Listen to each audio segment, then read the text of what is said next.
आउ केते रक्षा करेंगे विराट कोहली भारत टीम को निज एकेला दम्रे। वर्ष 2012 भारत को विपरीत परिस्थिति बंचाई आसुच्चंती विराट कोहली। आ लगातार 15 वर्ष पर्यंत विराट निज कांधरे टीम इंडिया को संभाली आसुच्चंती। सबु पलाउथिबे आउट होइकी, किंतु विराट ही एकमात्र खेलाड़ी जे छिड़ा होइकी थांती बहुत समय। से जो भी विपक्ष दल हो विराट अछंती माने विश्वास भांगी न थाए भारतीय दर्शक मानकर।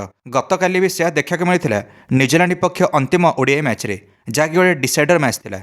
विराट सेतବେଳେ आसते जिते भारत मात्र 33 रन रे गोटे विकेट हराइला। आ स्कोर को विराट एकेला 292 रन रे नहीं पहुंचाई एणिकी लोअर मिडिल ऑर्डर बैट्समैन मान सहित मिसिकी, किंतु मैच टी सारी पारे। अंतिम ओडीआई मैच रे न्यूजीलैंड विपक्ष में विशाल टार्गेट थिला 338 रन, जो सबु दिग्गज बैट्समैन माने हाथ टेकदेले।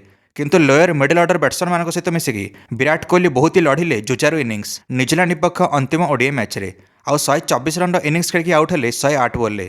जेते पर्यंत विराट थांते विश्वास कहार भी भांगी नथिला, से अष्टम विकेट जाओ कि नवम विकेट। किंतु यह भारत टीम दुर्भाग्य जे विराट कोहली अवसर नहीं सारी T20 फर्माट रू, कारण आगु को T20 विश्वकप अच्छी। आ विराट बर्तमान निजर प्राइम फॉर्म रे अछंती। जो विराट को बसैवा चाहूले कोच गंभीर ठीक न्यूजीलैंड विपक्ष ओडीआई सीरीज पूर्व, किंतु सेही विराट को इनिंग्स देखी गत खाली ताली मारिया को बाध्य गले कोच गंभीर। ता सहित कोच गंभीर प्रेस कॉन्फ्रेंस रे आसी कहले जे विराट एकमात्र खेलाड़ी जे निज हिसाब से गेम चलाउथिले गतकाली। से भारत पर एका लढ़िले गतकाली न्यूजीलैंड विपक्ष अंतिम मैच रे। जो गंभीर युवा खेलाड़ी प्रशंसा करते और नाम जपुले, किंतु सेही युवा खेलाड़ी माने खाली धोखा देदेले और भारतर जितेबारे योगदान देले नहीं। किंतु विराट कोहली एकेला शेष पर्यंत मैच नहीं गले। प्रत्येक ओडीआई सीरीज पर विराट को निरीक्षण कराउतला। एबे आ मीटिंग आ निरीक्षण आ किछि भी काम देव नहीं। गतकालीर इनिंग्स देखिकी कौन पाइना गत 2टा ओडीआई सीरीज रे 3टा शतक विराट को बैट रू आसी सारी।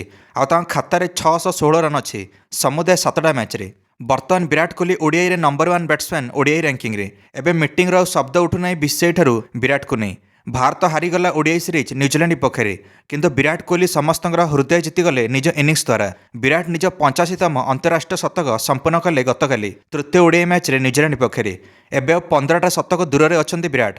तापर जाकि विराट 100टा अंतरराष्ट्रीय शतक संपन्न हम। विराट हाथ में 48टा ओडीआई मैच अच्छी संपूर्ण ओडीआई विश्वकप को मिसेकी 2027 आ शतक दरकार 15टा। आज पर्यंत क्रिकेट इतिहास रे केवल सर तेंदुलकर नाम 100टा शतक अच्छी सब फर्माट को मिसाई। विराट बर्तमान निज बेस्ट फॉर्म रे पलि आछंती, किंतु आगुरी जो धुआंधार सेलिब्रेशन देखा मिलूला शतक पर विराट को बैट्रु से ही आउ सेलिब्रेशन देखा मिलूना।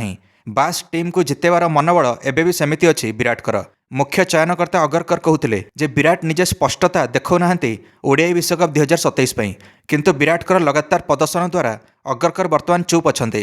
एबे किंतु अगरकर हटिଯିवे मुख्य चयनकर्ता पदवी T20 विश्वकप पर, कारण T20 विश्वकप पर भी विराट नंबर 1 ओडीआई बैटर रहिबे आईपीएल सरिया पर्यंत।